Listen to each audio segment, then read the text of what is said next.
અને હવે વાત ભરૂચની કે જ્યાં વરસાદ પડતાની સાથે જ રસ્તાઓ બિસ્માર થઈ જાય છે અને વારંવાર લોકોને હાલાકી વેઠવવાનો વારો આવે છે। દર વખતે વરસાદમાં આ જ પ્રકારે સ્થિતિ સર્જાય છે। લોકોની અનેક રજૂઆતો છતાં પણ કોઈ નિરાકરણ નથી આવતું અને આ વચ્ચે ક્યાંક ને ક્યાંક ભ્રષ્ટાચારની ગંધ આવી રહી હોય તેવું પણ લાગી રહ્યું છે। સ્થાનિકો આ રસ્તાની પરેશાન થયા છે અને વિરોધ પણ નોંધાવી રહ્યા છે। પશ્ચિમ વિસ્તારના રહીશોએ પીપુડી વગાડી પાલિકાને ઊંઘમાંથી જગાડવા વિરોધ નોંધાવ્યો। સ્થાનિકોએ પાલિકામાં હલ્લાબોલ કરી મુખ્ય અધિકારીને રજૂઆતો કરી। જો વહેલી તકે આ માર્ગનું સમારકામ નહીં કરાય તો ગાંધી ચિંધ્યા માર્ગે આંદોલન કરવાની ચીમકી ઉચ્ચારી। અત્યંત ખરાબ બિસ્માર રસ્તાઓ થઈ ગયેલા છે તે બાબતે ભરૂચ શહેરની જાગૃત પ્રજા આગેવાનો નવયુવાનો દ્વારા આજે ભરૂચ નગરપાલિકા આપણે હલ્લાબોલ કરવામાં આવ્યો।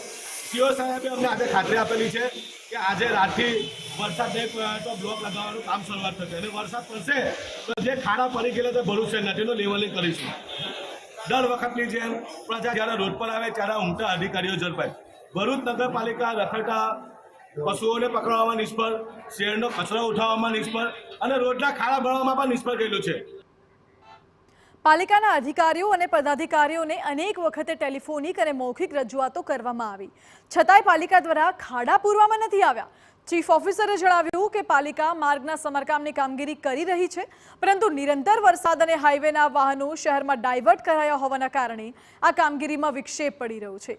ત્યારે ખાસ કરીને મહમ્મદપુરાથી ઢાલ સહિતના રસ્તાના મામલે પશ્ચિમ વિસ્તારના રહીશોના બે અલગ અલગ જૂથ રજૂઆત કરવા માટે આવતા રાજકારણમાં નવી ચર્ચાઓએ જોર પકડ્યું।